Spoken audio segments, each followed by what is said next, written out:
Miss Aguilar, mukha yatang very happy and contented ka nowadays. Is it true? Naku ha, akala ko ba bawal ma-involve kahit kanino?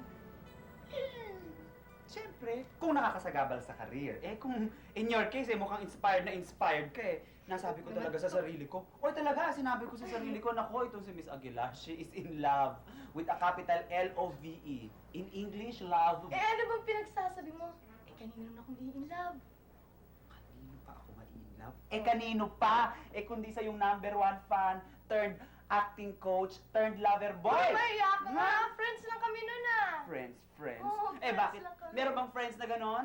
Pag nakikita mo siya, kumikislap-kislap yung mata mo, tapos hindi ka makausap, wala ka ng ibang kilala, siya na lang. Ganun ba? Aminin mo na kasi.